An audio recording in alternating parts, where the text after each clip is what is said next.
engineer, you produce. Is that correct? Yep. Mm-hmm. Where did you learn all this? Where'd you learn everything? I'm mostly self-taught. A lot of YouTube videos, live tutorials. I would say YouTube built my whole channel, man. yeah, dude, YouTube, like, dude, the internet is amazing. It's amazing. Like, you can learn almost the answer to all life's problems just by googling it or entering it on YouTube. Somebody's asked it before. Like, I think my knowledge of production and engineering and like recording and all that kind of came out of necessity. Like, again, when I was back in high school and college and everything, especially high school, I didn't have any contacts or anything. I didn't have a network of people in the music industry that I could sort of come to learn these things or to ask questions or anything. So a lot of my production knowledge was built out of just me being frustrated and not knowing anybody that could help me with it. So I was like, well, if I can't get anyone to help me with it, I'm going to learn to do it myself. So I just pulled up a lot of, back then, I think I started using Reason, the program Reason, and as I was like recording on Mixcraft and stuff like that, like just really sort of cheap small programs and stuff like that. But there's a lot of YouTube tutorials, a lot of Googling, and eventually, with practice and time, you get a lot better at things. And I think the covers also helped it too, because the covers were more of a way for me to kind of practice without I guess without having to worry about the songwriting aspect of it, because I wanted to really get better at the production part of it, because I knew I could write a decent song. Obviously I wasn't like amazing or anything, but I could write a decent song, but I didn't have anything to put it over, I didn't want to just do all piano ballads and stuff like that. So the covers were really a way for me to kind of just sort of try different things and sort of up my production chops. And I think that's why a lot of people gravitated towards my covers, because they were always different from what the original song was. Like, I always sort of set out to make it sound different, and do something that the original song didn't do. For sure. So when it comes to engineering, mixing and mastering and stuff like that, how... Oh, I forgot where I was going with that. So we're gonna transition to another topic then, and I'll just come back to that. We'll circle back to that. Yeah. So when it comes to music that you actually listen to, who are you listening to now? Is it like mainstream people? You don't listen to mainstream? Is it a little bit of everything? Dude, I listen to everything, and whenever people ask me like what type of music do you like, I always say I like anything that sounds good. Like, I really have no bounds. Like, I'll even listen to country if it has, a good melody and all that. But I mean, like, for me, I guess most of the time I'll listen to the melody first, and if I'm into the melody and the production, then the rest of the song will follow. But I guess as far as like artists that I'm really into right now, I've been into Jon Bellion for a long time, and I'm like really loving his new album. Like, it's amazing. Who's that? Say the name again. Jon Bellion. Okay, I gotta look him up. Yeah, you should check him out, dude. He's amazing. Like, he just released his label debut album. I think it's on number 5 on the charts right now, behind Beyonce. It's amazing pop, indie pop style. And then let me see. As far as like other artists, like again, there's a lot of stuff. Hold on, I made a list of artists that I love.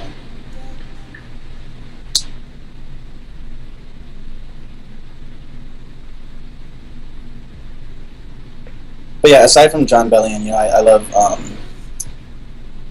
I'm really loving everything that Years and Years has been doing. I don't know if you've been tuned into them, but it's a British band, and they're also in sort of that electronic pop space. Okay. They do amazing music. No, I haven't heard of them. I gotta look them up.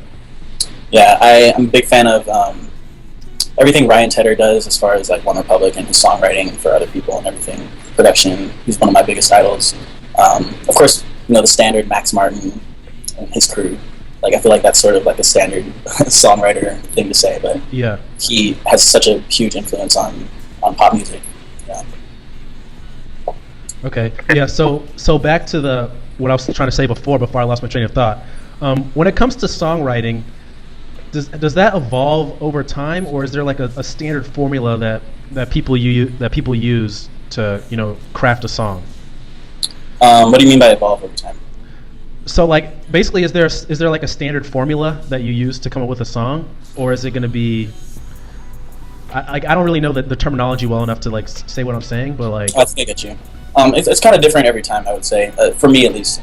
I think because I don't know if I'm sort of the best one to sort of give that type of knowledge of, because I come at it more when I do music. I come at it more of like a merger between production and songwriting. But I think when I write music, I usually just try to feel the beat and kind of just go off the top of my head with a melody first, and then once I have like a strong melody, I'll go in and lay down lyrics over top of it.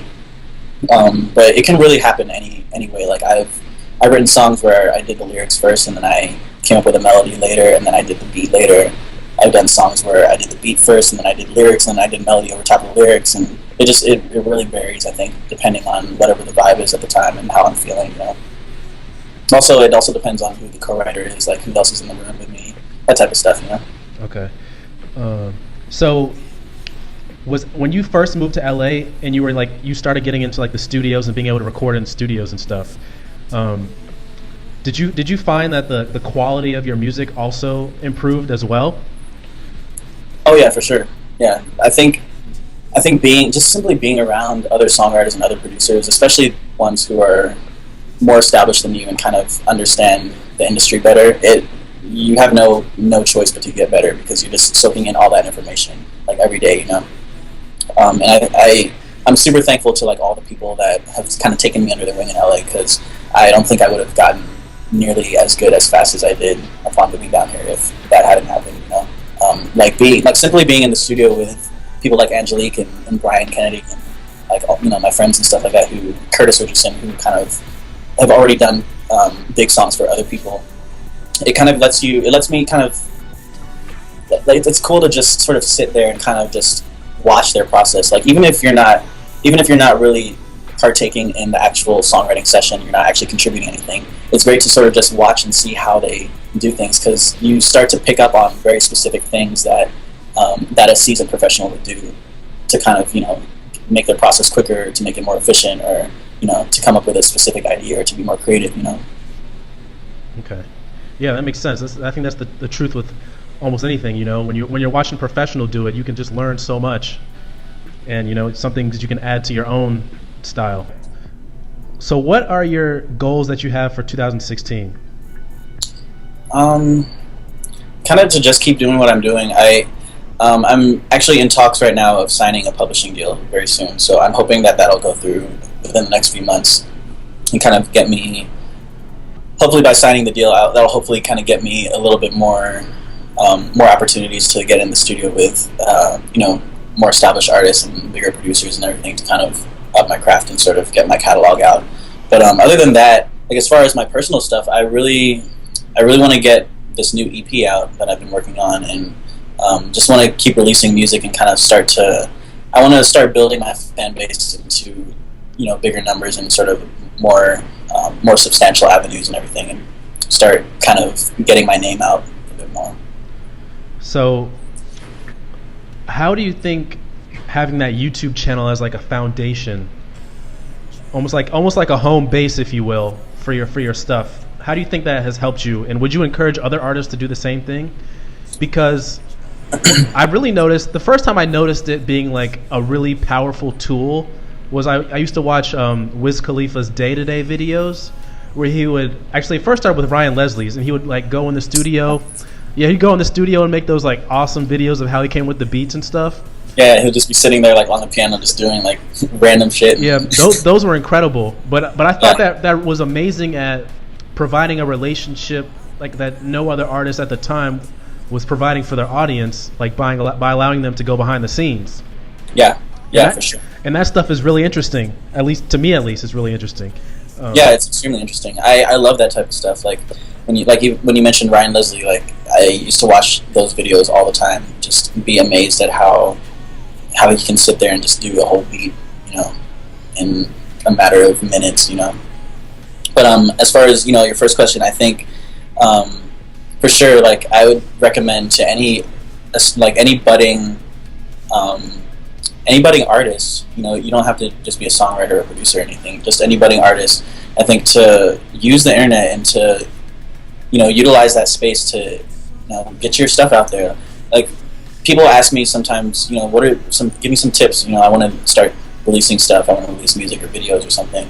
And like my biggest tip for people is to just put it out. You know, like as artists, we're our worst critic, and we always second guess ourselves. You know, an artist's work is never actually done to the artist. Like even songs that I released like years ago, like upon releasing them, I'm just like, I could finish this, I could fix this, I could fix this, I could fix this. But like, if you're always worried about sort of what other people are going to think, or if it's not good enough, you're never going to release anything, and you're never going to get other people to hear it. So I think, yeah, for sure, people should utilize YouTube, should utilize SoundCloud, utilize Twitter. You know, put your stuff out there, even if you don't think it's to the best of your ability. If you tried your hardest on it and you think that somebody can relate to it or somebody might like it, put it out, you know, and start building that fan base. It's never too late to start, and you should start today. Yeah, the earlier the better, honestly, because you can allow that compounding to work in your favor.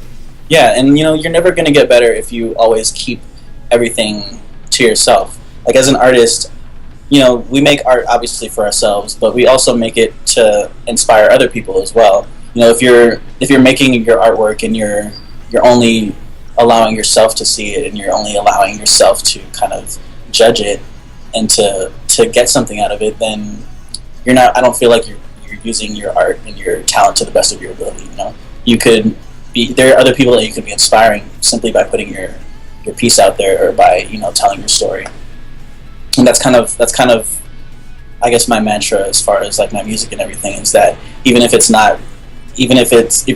like XYZ ABC that I want to fix about it, but if I feel like it's at a good point, I'll put it out, because, you know, as an independent artist, you can also do that too. You have the luxury of doing that. But, you know, there's a time when you kind of just have to be like, okay, this is done.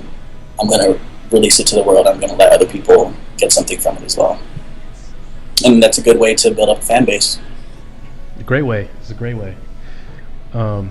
So is there anybody you want to work with, like, really bad in the future? Oh, so many people. Is that just like a too open of a question? Yeah, it's like everybody.